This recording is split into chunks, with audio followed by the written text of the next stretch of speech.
जो गंगा जल आन चढ़ायहीं, सासुज मुक्ति नर पावहीं। जो गंगा जल आन चढ़ायहीं, सासुज मुक्ति नर पावहीं। इस बात को मैंने कल बताया और आज नहीं सैकड़ों वर्षों से हमारे सनातन भाई राम के आदेश को मान करके सावन में नित्य बड़ी संख्या में प्रत्येक वर्ष लोग भगवान शिव को गंगा जल चढ़ाते हैं। भगवान राम के आदेश को मान करके आज बच्चे, बूढ़े से अधिक बच्चे, युवा जो 10-15 वर्ष के 20 वर्ष के होते हैं, वे खुशी से आज पूरे देश में नहीं पूरे विश्व में हमारे हिंदू भाई राम के आदेश को मान करके भगवान भोले बाबा पर गंगा जल चढ़ाते हैं। तो ये राम का आदेश है। राम जो भी कुछ बोलते हैं वह आदेश होता है। वह कभी भी आदेश नहीं दिए हैं किसी को, लेकिन जो बोलते हैं उसको आदेश ही मन समझिए। और भगवान राम ने मोरे हृदय परम कल्पना, यहाँ कहो शंभु थापना। जो गंगा जल आन चढ़ाए, सासुज मुक्ति नर पावहीं। सासुज का मतलब जो भी हो, हिंदी साहित्य में, संस्कृत में, उर्दू में, संस्कृत में जो भी उसका अर्थ हो, लेकिन इसका अर्थ एक बात तो सही है, एक बात तो best opportunity in your life. जब हम भगवान राम के आदेश को मान करके और भगवान शंकर पर गंगा जल चढ़ाते हैं, तो हमारे जीवन में जो कभी हम सोचा नहीं, कभी हम कल्पना भी नहीं किए, कल्पना करने की एक सीमा होती है ना, वह उससे भी बेहतर भगवान राम और शंकर। भगवान राम ने आगे बताया, शिव द्रोही ममदास कहावा, सो नर मोहि सपने हो नहीं भावा। भगवान राम ने कहा, शिव द्रोही मोहि दास कहावा, सो नर मोहि सपने हो नहीं भावा। तो भगवान शंकर और भगवान शिव दोनों आपको इतना दे देंगे, जब हम गंगा जल चढ़ाएंगे उनको भगवान भोले बाबा पर, तो वह best opportunity in your life, जीवन में सबसे बड़ा अपॉर्चुनिटी होगा। तो इस मौका को जाने मत दीजिए, इस मौका राम के आदेश को समझिए। वे सहज है ना, वे सहज दयाला दीन दयाला कौशल्या हितकारी। तो वो सहज भाव में ही सब कुछ कहते हैं, वे सहज भाव में ही सब कुछ कहते हैं। उनके सहज भाव को ही हमको सुनने का चाहिए। हम उनके सहज भाव को, सरल भाव को हम अपने जीवन में लें।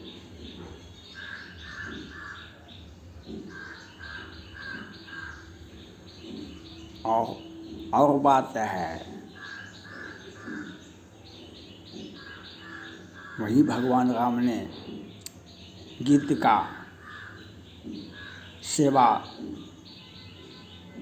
श्राद्ध करके कहा ना, सीता हरण तात जनी कहूँ पिता संजय, जो राम तो कुल सहित कहे दशानन आए। सीता हरण तात जनी कहूँ पिता संजय, जो राम तो कुल सहित कहे दशानन आए।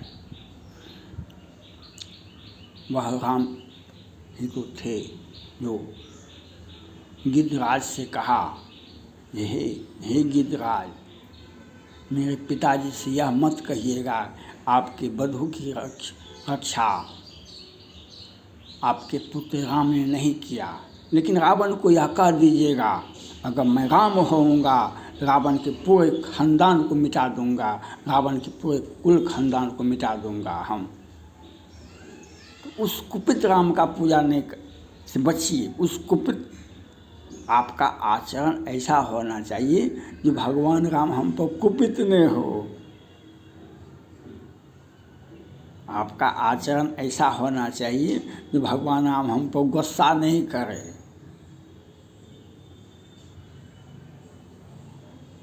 आपका आचरण ऐसा होना चाहिए जो भगवान राम को हम पर गुस्सा नहीं आवे, वह कुपित नहीं हो जाए, वे हम पर सदा सहज भाव में रहे। सहज भाव में हम पर दया रखे तो वह आपके लिए मंगल है। अपॉर्चुनिटी पर अपॉर्चुनिटी मिलेगा आपको जीवन में। तो आपका आचरण भी ऐसा ही होना चाहिए।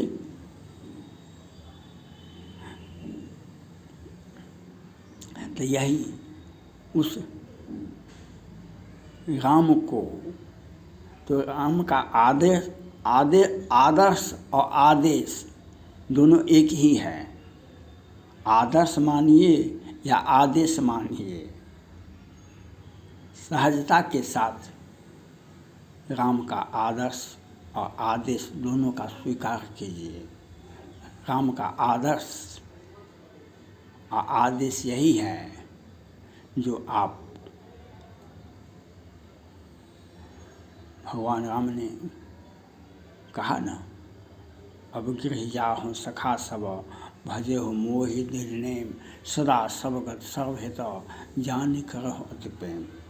कहा कि ये घंटी मत बजाने के लिए यहाँ बैठो। अयोध्या में जब लंका से भगवान राम आए अयोध्या, तो सारी की सारी वानर सेना, आज भी अयोध्या में हजारों वानर मिल जाएंगे आपको, तो सारे के सारे आ गए। वहाँ पर जगह बहुत छोटा है। भगवान राम ने कहा कि भाई अब हो गया, हम रावण पर विजय प्राप्त कर लिए, सीता जी हमारे सकुशल हमारे घर आ गए, आप लोग जाइए। तो कहा कि सबों ने कहा कि हम आपके दया से, कल के नहीं ना, आप लोगों ने हमको मदद की, आप लोगों ने के बल पर हमने। रावण कहा कि ये आप क्यों कहते हैं, हम तुच्छ जीव हैं, आप प्रभु राम हैं। कहा कि नहीं है, ठीक है, जो हुआ सो हुआ। अब आप लोग अपने अपने घर के गो जाइए। अब गृह जाहु सखा सब भजे हो मोहि निर्णय सदा सबगत सर्वहित जान करहु अति प्रेम। अपने अपने घर में जाइए, अपने अपने परिवार को सहज सेवा कीजिए। अपने माता पिता पत्नी परिवार बाल बच्चे, पहले इसका सेवा कीजिए और उसके प्रति जो आपका कर्तव्य है उसको पूरा कीजिए। और उसमें है, अब गृह जाहु सखा सब भजे हो मोहि दृढ़ नेम। दृढ़ नेम का मतलब क्या है? स्ट्रॉन्ग विल के साथ सारे ग्रंथों को पढ़िए, सारे ग्रंथों को पढ़िए। जब रामायण पढ़ेंगे तब तो राम को जानेंगे। तुलसीदास जी 12 ग्रंथ लिखे हैं, हनुमान चालीसा, गीतावली, दोहावली, विनय पत्रिका, अंत में लिखी रामायण। तो उस सारे ग्रंथों को पढ़िए, तब तो राम के बारे में जानेंगे। और उसके बाद मजबूती के साथ घर में अध्ययन कीजिए और पूजा कीजिए। और उसके बाद सदा रहो पुर आवत जाता, सदा रहो पुर आवत जाता। जब तक शरीर में ताकत है, स्वस्थ सबल है, सदा राम के दरबार में आते आते रहिए। सदा रहो पुर आवत जाता, तो आपका जीवन बल्ले बल्ले होगा। तो यह बात भगवान राम कहते हैं। इसलिए जो बचे हुए हैं, जो लोग इस भगवान शिव को गंगा जल नहीं चढ़ा पाए हैं, तो वह भादों में जाएं, वे आश्विन में जाएं, जब जाएं तब जाएं, लेकिन अवश्य जाएं। जब जाएं तब जाएं, लेकिन अवश्य जाएं। और रामचरितमानस का अध्ययन भी अत्यंत आवश्यक है। रामचरितमानस का अध्ययन भी अत्यंत आवश्यक है। वह भी आपको करना पड़ेगा, वह भी आपको करना पड़ेगा। विनय पत्रिका का अध्ययन अत्यंत आवश्यक है। इसके बिना आप राम को जानने में असुविधा होगी। आप रामायण को नहीं पढ़ेंगे तो राम को कैसे जानेंगे? ये तो सहज सभी भगवान ने, मोहम्मद पैगंबर साहब ने कुरान दिया अपने मुस्लिम भाइयों को। कुरान किस चीज़ में है? उर्दू में है, अरबी में है। जीसस क्राइस्ट ने बाइबिल दिया, बाइबिल किस चीज़ में है? इंग्लिश में है। बाइबिल किस में है? किस भाषा में है? इंग्लिश में है। ये भगवान राम ने, ये रामायण कौन सी भाषा में है? हिंदी में।